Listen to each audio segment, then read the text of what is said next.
Okay, we'll just run through a quick synopsis of the day here in case it might save me some time writing up on the pictures involved. Now what I had was I had two stuck bushings, lower control arm bushings in here. All the black, that's pretty much all black rubber down there from having to drill them out. Basically, here's one. You can see the lower pin was which used to look like this.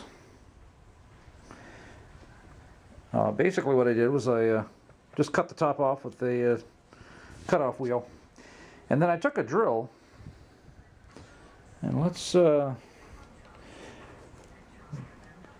don't even know if it'll focus in on that at all because it'll get the background and everything, but it was a solid carbide drill, one of those Boeing pass downs kind of thing, and it was a couple inches longer than that. It snapped off in the rubber, but basically what I did, I took that long thin drill and I just kept drilling down around between, this one doesn't show it as well, there you can kind of see the marks where I punched through with the drill.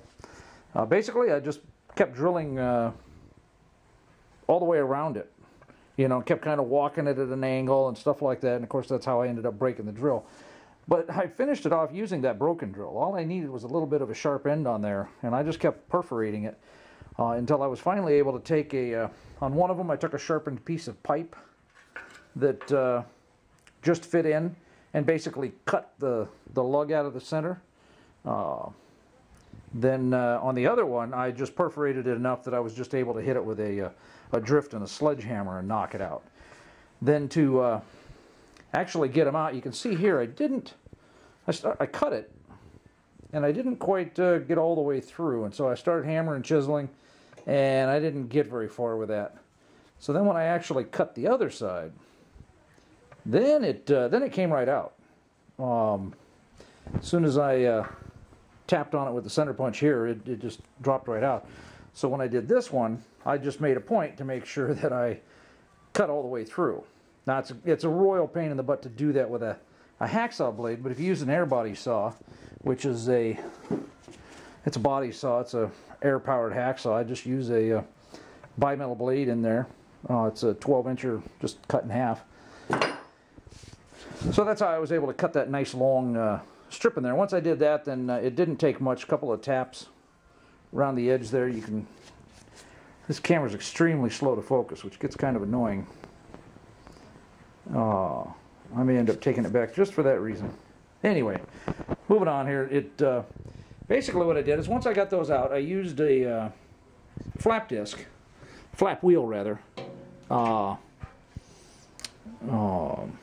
It's a barrel flap sander instead of just a wheel or a disc. But anyway, then now I hate doing this kind of work. All this rusted, you know, chiseling and hammering, cutting, I hate that kind of automotive work. I'm so tired of it, it isn't funny. But this part I don't mind. Made a custom aluminum bushing. And I wouldn't put this on the road. There's no reason to do that. I'm using it for prototyping. And it will definitely be worth the time spent when I get to the next project. Which you'll just have to wait and see. But basically, that will give me more than enough accurate registration.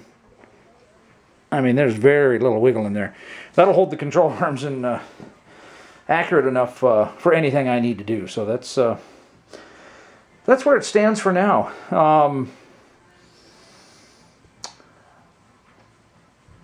Yeah, I think that's about it. I'll just the last thing I'm going to do is I'm going to drill and tap a hole in here and put a bolt that I can snug that down, because as you can see I made that a slip fit, and I don't really want that walking around or falling out kind of thing. So I'll do it on both sides, and then I can move the bushing from one side to the other, and that way I don't have to make two of the darn things, because I had it long enough to make two and I cut it in half before I turned down the outer diameter on the other side. So I figured out how to compensate for my not being too bright.